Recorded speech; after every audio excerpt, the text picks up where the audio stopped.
Përshëndetje të respektuar. Në këtë video do të bëj një analizë serioze në lidhje me ndryshimet dhe transformimet kaq të shpejta, të pabesueshme, të cilat po ndodhin sot në botë. Bota është duke përjetuar një transformim të cilin nuk e kishte besuar as edhe njohësi më i rryer i politikave ndërkombëtare. Nuk e kam besuar mbase as edhe lider të njohur në botë të shteteve më të fuqishme përveç Shteteve të Bashkuara të Amerikës. Bile edhe brenda Amerikës, tabori i demokratëve besoj se as ata nuk kanë qenë në dieni në lidhje me atë që po ndodhte dhe do të ndodh me ardhjen e Donald Trump në shtëpinë e bardhë. Thjesht bota po rikonfigurohet nga zero. Po merr një pamje krejtësisht të re, por çfarë do të jetë kjo, ne mund ta mësojmë vetëm pas kalimit të do kohe, të muajve apo 2-3 vjete. Përndryshe, ajo që po del në shesh, pas deklaratave paralajmëruese të administratës amerikane, jo vetëm të Donald Trump, po bëhet një shok i vërtet në politikat ndërkombëtare. Së paku unë, gjenerata ime, kur nuk do të kishte me mujt me imagjinue se rendi i kaluar botëror ishte kalbur deri në atë mas, sa të vi Trump më pastaj ta tregoj se çfarë ka ndodhur, çfarë do të ndodh, e ne të mbesim, ta quaj kështu goj hapur para këtij transformimi kolosal që po ndodh në arenën ndërkombëtare. Prandaj, për ta kuptuar atë që po ndodh në botë, këto transformime, këto ndryshime, ne mund ta kuptojmë këtë vetëm duke e analizuar politikën e jashtme të tanishme të administratës së Donald Trump. Prandaj, do të mundohem në këta minuta që i kam në dispozicion ta shtroj këtu para ju, duke kërkuar nga ju një koncentrim i duhur dhe në të njëjtën kohë duke ju kërkuar që ta bëni subscribe kanalin, ta shpërndani videot sepse janë video të punuara me një përkushtim serios, duke lexuar burime, duke krahasuar burime, andaj po dashet të bëni mirë, shpërndani videot. Janë 4 deklarata të rëndësishme nga Donald Trump dhe antarët e administratës së tij pasqyrojnë dhe manifestojnë realitetin në të cilën sot bota po kalon. Donald Trump në Riyadh. Vizitë këtë, të cilën e kam përcjellur, të them kushtimisht, hap pas hapi, i kam lexuar edhe analizat e brenda Saudis, edhe të vendeve të rajonit, edhe të Turqisë, edhe të Rusisë, por edhe analizat që vinin nga bota perëndimore.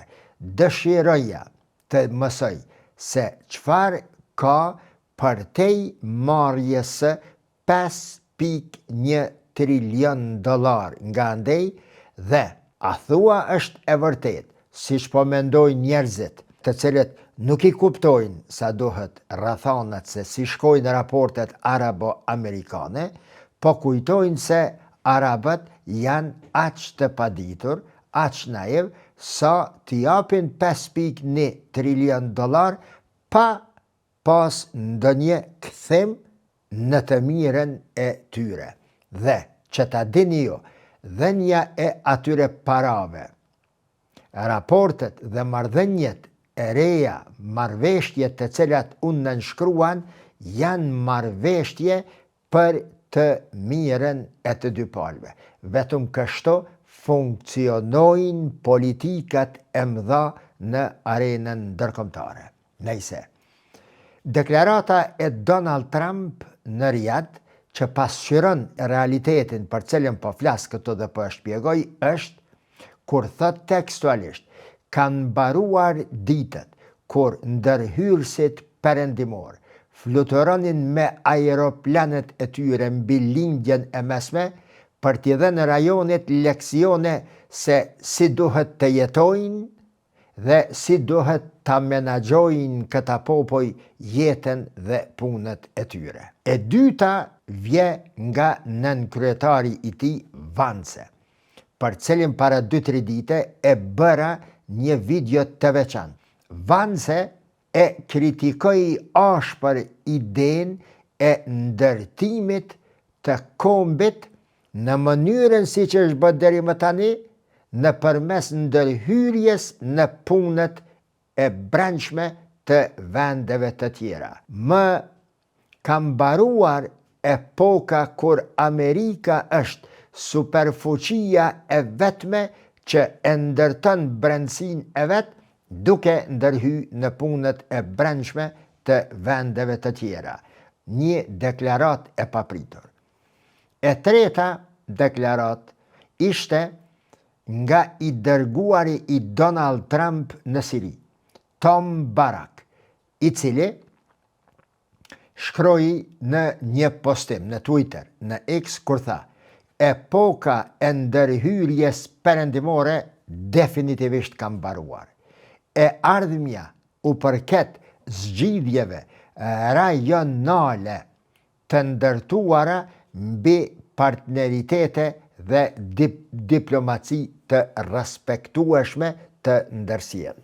Dhe e fundit, deklarata e djeshme e Donald Trump para kadetëve të rinj amerikan kur kritikoi ashpër politikën e deritanishme të administratave amerikane dhe kur tha se ushtria amerikane ka qenë shkaktare e vrasjes së qindra mijëra njerëzve të pafajshëm në Irak, në Afganistan dhe në vende të tjera, dhe se më SBA-ja nuk do të ndërhyjnë me ushtri në asnjë vend për ta mbrojtur demokracinë në cilin do cep të botës. Një deklarat e tillë, apo këto deklarata pasqyrojnë edhe më qartë atë që jemi duke shpjeguar për muaj të tërë, për ndodhit e reja, ngjarjet e reja, rikonfigurimet e reja dhe transformimet të cilat po shihen me sy të ballit, natyrisht me syt e atyre që i përcjellin ngjarjet, i analizojnë nga të gjitha anët, të cilët e pranojnë botën se i ka 4 anë, e ka veriun, e ka jugun, e ka lindjen dhe e ka perëndimin. Apo, si që thështe dikur presidenti turk, se bota nuk është vetëm 5 shtete, që dënë të thëtë, bota nuk e ka vetëm një kahe të vetën, por i ka 4, bile, folur me gjuhën e gjeografisë, mes këtyre 4-ve ka edhe 4 të tjera. Për te i kësaj, Trump tha se ushtria amerikane shumë herë është përdorur gabimisht, është dërguar gabimisht në vende të gabuara dhe kjo në ka kushtuar shumë. Roli i ushtrisë amerikane, tha në fjalim Donald Trump, nuk është që të ndryshoj kulturat e huaja, apo të sjellë demokracinë nëpërmes përdorimit të armëve, pra duke marrë pjesë në ceremoninë e diplomimit të kadetëve të rinj të akademisë më prestigjioze ushtarake amerikane West Point, ai e përdor këtë terminologji me cilën vërtet si asnjë herë më parë, as edhe kur i nënshkruante ato urdhëresat e tij, nuk e kishte shokuar opinionin amerikan. Amerikanët tani janë duke e pa dhe duke u bindur se ajo çfarë pas këshqen deri më tani nuk pas këshqen e tëra e mirë për interesat e tyre. Nuk është e rastësishme që Donald Trump këto deklarata të thot para katedrëve të ri, apo në atë ceremonin e Akademisë prestigjioze West Point, sepse po I flet një gjenerate të re të katedrëve, ushtarakëve amerikan, e para, duke dashur të thot se ju jeni ata të cilët do t'i implementoni, do t'i realizoni politikat e reja dhe do t'a mbroni Amerikën, që ajo MAGA amerikane të implementohet, dhe e dyta, këto fjalë I thët nga vendi më prestigjioz ushtarak akademik në Amerikë. Pra, në fund fjalimet po thët se roli I ushtrisë amerikane nuk është që të vendos demokraci me dhunë në vendet e tjera, por është të asgjësoj armiqt e Amerikës kur ata e rrezikojnë apo e sulmojnë Amerikën. Do t'ishte mirë, po s'po mjafton koha, ta shpjegoj këtë sistemin të cilën e përmendi aty kupolla e hekurt, për cilën Donald Trump ka folur disa herë, që është I koncentruar politike e tij e brendshme për ta krijuar atë kupollën e hekurt mbrojtëse, e cila parandalon hyrjen apo rënien e raketave dhe dronëve që vinë nga jashtë në territorin amerikan. Jo rastisht ai e përmendi aty, jo rastisht para 3 dite, duke ju kërcënuar, të them kushtimisht, Netanyahut I tha se po mos të ishte kupolla hekurt e jona që e kemi bërë mbi Tel Avivin, Izraeli do të shlyhej nga harta me 5.000 dron apo raketa. Dija kimetin e Amerikës dhe dëgjoje fjalën time po I thët. Për këtë temë, me izën e Zotit, do të flas në një video ankas dhe do të shpjegoj e ju mendoj do të mahniteni po aq sa jam mahnitur unë me të mbrimet e Turqisë në sistemin e aviacionit dhe mbrojtjes të aviacionit që ka arrit deri tani. Veç shkurt, pa dalë atje fare. Janë 3 sisteme ose 3 format të sulmimit të një shtetin tjetër nëpërmes raketave. Është një nga lartësitë më të ulta, lartësitë të mesme, lartësitë më të larta. Në rrafshin e mbrojtjes nga sulmet prej një lartësie më të ulët, Turqia është e para në botë sot, kupollën e hekurt. Në atë të dytën të mesmën është njëna prej 4-5 vendeve më të fuqishme, por më e dobta është në mbrojtje nga goditje që vijnë prej lartësive më të mëdha. Prandaj Turqia e blen edhe sistemin raketor të Rusisë S-400 për ta siguruar edhe atë dhe të mbrimet të cilat janë bërë në Turqi në 15 vitet e fundit po bëhen model edhe për Shtetet e Bashkuara të Amerikës. Nuk po flas fjalë të egzageruara. Po bëhen model edhe në ato përmasa sa Donald Trump ta përmend këtë më shumë se një herë, se si është e mundur një Turqi për 15 vite të ketë një sistem mbrojtës aq të fortë, ndërsa ne që 100 vite prodhojmë armë të mos e kemi të ngjashëm. Andaj ai e kritikon ashpër sistemin e deritanishëm politik të shebave dhe politikën e jashtme. Kur thot se ne kemi ushtar jashtë, kanë vdek jashtë, kanë mbrojt shtete e kufijt të shteteve me të cilat thuaj se asgjë nuk na lidh, ndërsa kufijt e tanë I kemi lënën të hapur të lirë aq sa Amerika është ndruar në një pelg ku janë futur kriminal të kartelave të ndryshëm, njerëz të ndjekur nga ligji, mafioz dhe njerëz të cilët vetëm sa e kanë dëmtuar këtë interesin e brendshëm amerikan. Trump, pra, shpreh keqardhje për përdorimin e gabueshëm të ushtrisë amerikane. Thot, për 20 vjet rresht, politikanët e Amerikës kanë dërguar ushtarë tanë dhe kanë det me mira atje ku as nuk do të dohej të dërgoheshin e as nuk do të dohej të na ktheheshin në arkivole.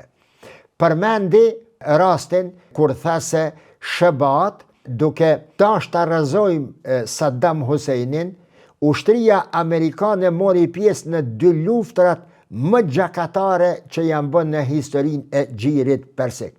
Dhe shkaktuam në Irak 200.000 viktima. Këtë nuk do të dohej të bënte ushtria amerikane.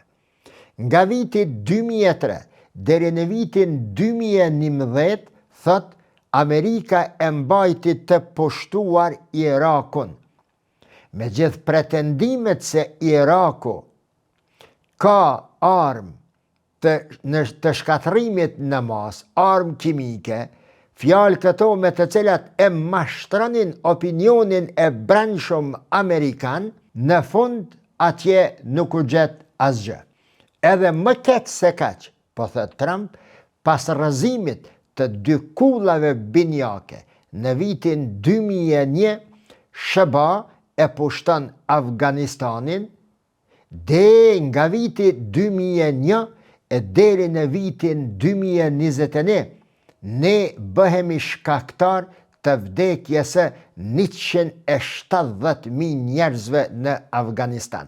Përndryshe, nga lufta civile që bëhet si rezultat i këtyre ndërhyrjeve të Bashkimit Sovjetik e të Amerikës e të vendeve të tjera, në Afganistan janë vrarë hiç më pak se 2 milion afgan në luftën gjakatare, që niset me ndërhyrjen e Bashkimit Sovjetik atje dhe me përfundimin e daljes së SBA-ve në vitin 2021 në kohën e Trumpit dhe sërish lihen talibanët në pushtet. Thjesht folur me gjuhën e rezultateve, me gjuhën ushtarake të rezultateve të një betejë, si Amerikanët, si Bashkimi Sovjetik, si të tjerët, dalin kok ullur aty të dështuar, humbës të luftës dhe në fund detyrohen që edhe armatimin e tyre në marrëveshje që e nënshkruajnë marrëveshja për tërheqjen, Shtetet e Bashkuara të Amerikës lanë armatim aty hiç më pak se 150 miliard dollar. Ndoshta çmimi i atij gabimit të cilën e paguan e përmend Trump. Nëse do të dënim ta përmbledhnim vizionin e Trump për politikën e jashtme, mund të them me një fjali, me 4-5 fjalë.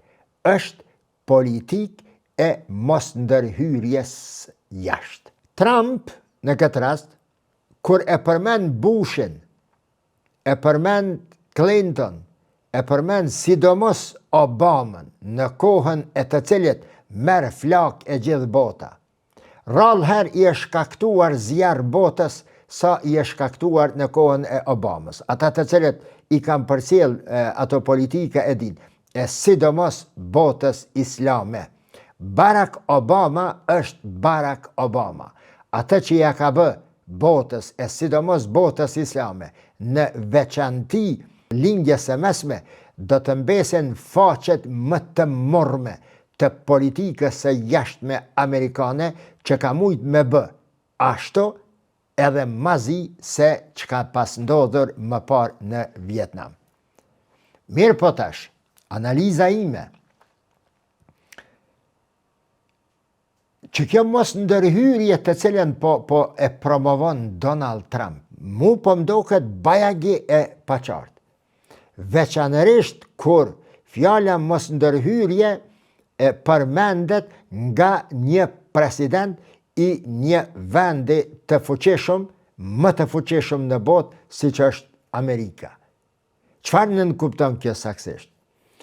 Unë personalisht mendoj se për temën konkrete dohet kuptuar mirë, mendoj une, mirë, për ata shka janë të interesuar me hisaneve ma fell, mekanizmat dhe organizmat ndërkombëtar që krijohen prej Brejtvucit, prej pas luftës së dytë botnore, si kanë funksionue, FMN-ja, banka botnore, asociacionet të tjera, pastaj lidhja e kombeve, pastaj kombet e bashkuara, pastaj Këshilli i Sigurimit.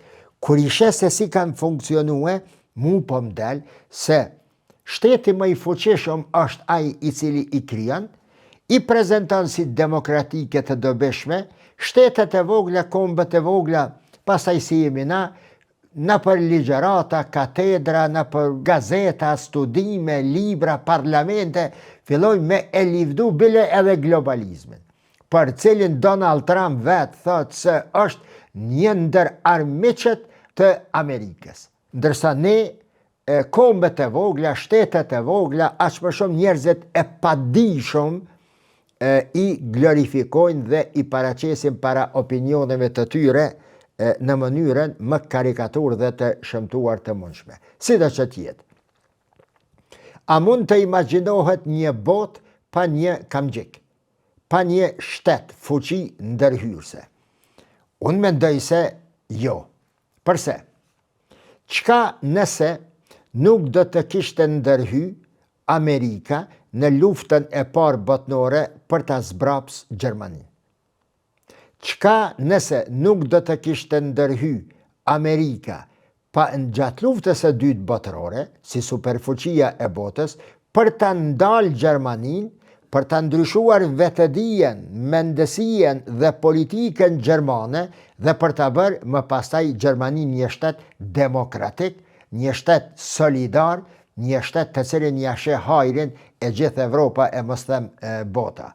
Mas shumëti, ndër më të shumëtet ne shqiptarët. Çka po mos kishte ndërhyje një superfuqi si Amerika? Tjetra, çfarë do të ndodhte në Azi, rrjedhimisht në botë, po të mos kishte ndërhyje Amerika kundër Japonisë?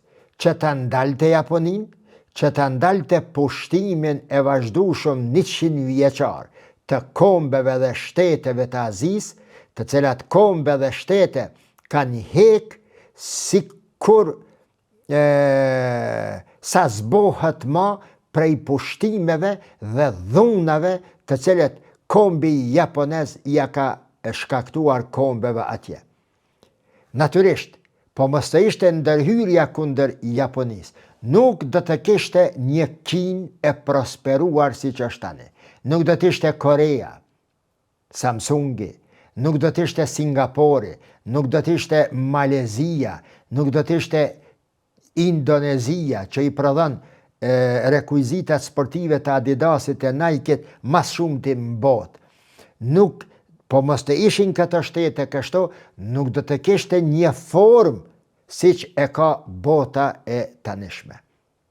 Pra, nëse mos ndërhyrja të cilën po e kuptojmë nga ato të cilat po i thet Donald Trump, nëse kjo ndërhyrje nuk do të jetë, çfarë të kuptojmë apo si ta kuptojmë një botë të ardhshme? Tjetra, çfarë do të ndodhte me muslimanët në raport me El-Kaiden, po të mos ndërhynte SBA-ja në Afganistan, ta çmontonte El-Kaiden e po të mos e çmontonte kjo El-Kaide, El-Qaide, Bin Ladeni, ta mirte Afganistanin, Pakistanin, vendet arabe dhe të shihnim ne më pastaj atë që e pam gjatë kohës kur Ebu Berekat el-Bagdati, apo ai shteti i zi, makabër, kriminal, e pushtoi një pjesë të madhe të Irakut, një pjesë të madhe të Sirisë dhe shpalli atë shtetin Kinse Islamik, që ishte ma shumë se një shtet fashist. Mas shumë ti musliman janë vra nga ISIS-i dhe El-Qaide. Mas shumë ti është dëmtue, as Amerikanët kër e kanë bombardue Bagdatin, as Gjinkiskani kër e ka rënja e pare Bagdatit, e as rënja e dytë, e as rënja e tretë në kohën e Bushit, nuk ka pësue Bagdati dhe vendet muslimane aty dëme sa kanë pësue si pasoj e ISIS-it. ISIS-i ka rënue, ka shkatrue, ka dëmtue, ka azgjesue kulturën islame e cila ishte krijuar për 1400 vjetë. Me xhamia, me monumente, me libra, me një frym përjashtuse se vetëm ne çka themi është islame, ndërsa ajo që thuhet në vendet të tjera, ato janë djarul kufër, janë vendet të kufrit dhe dohet luftuar.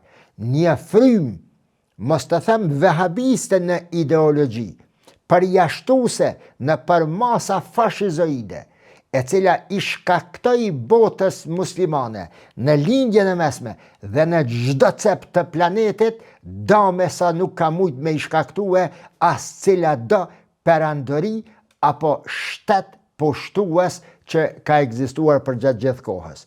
Pra, çfarë do të ndodhte me lindjen e mesme nëse El-Qaida do të merrte lindjen e mesme? Do t'i pushtonte vendet muslimane. Çfarë do të bëhej me xhamit?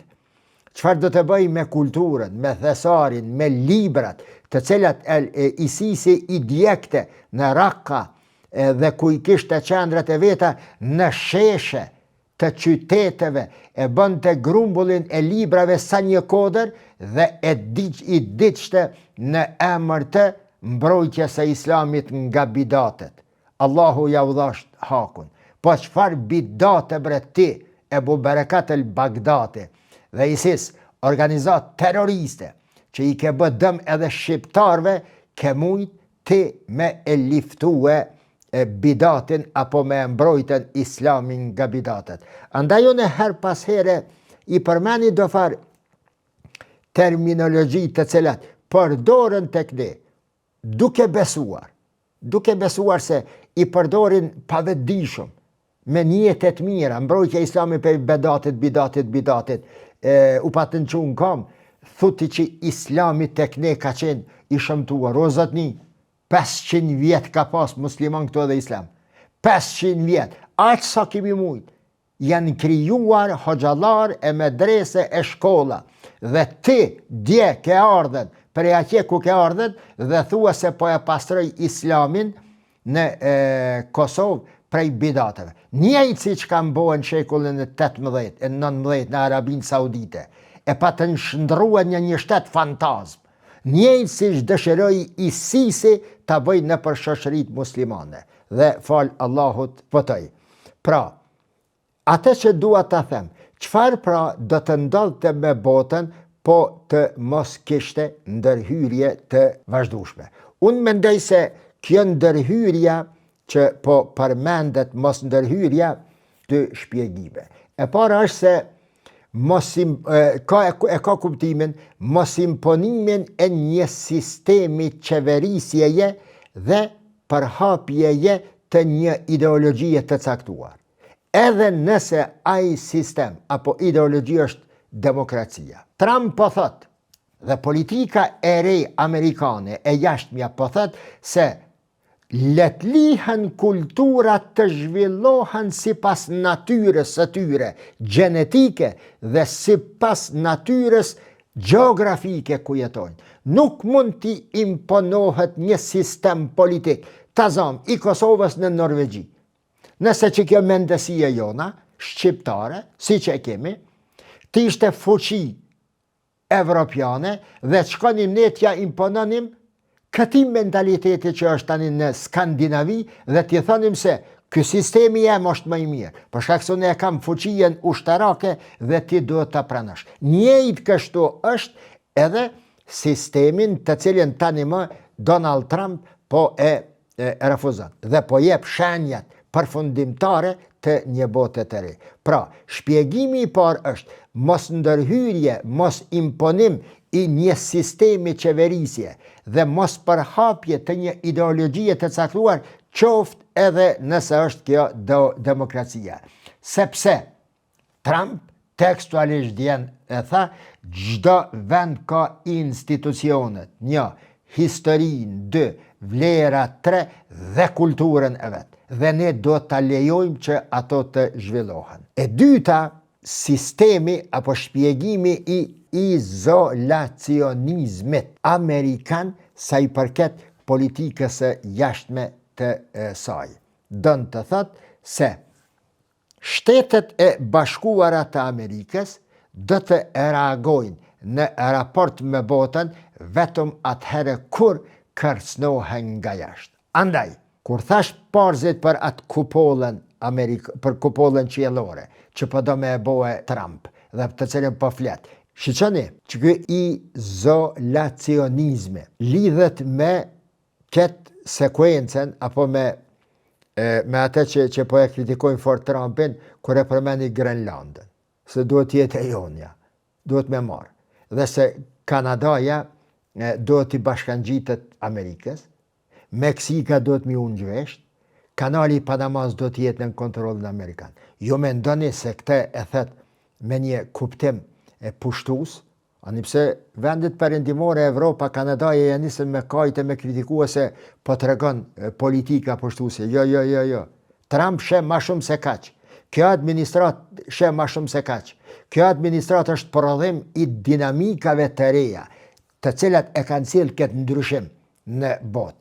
Donald Trump e di se, edhe nëse sot, largësia midis Koreas dhe Amerikës është 6500 km, largësia me afërt me një shtet i cili posedon koka bërthamore, raketa supersonike që i bartin tokat bërthamore, që do në të thëtë se asë një shtet në botë nuk ka raketat të mjaftueshme sa t'i bajnë kokat bërthamore për të sulmuar Washingtonin, edhe pse e di Trump e di tjetërën, se Kina, Rusia, ndo një shtet tjetër mund të shkojnë të blejnë zona në Grenland, që Kanadaja të shndërrohet në një shtet armik i SBA-s.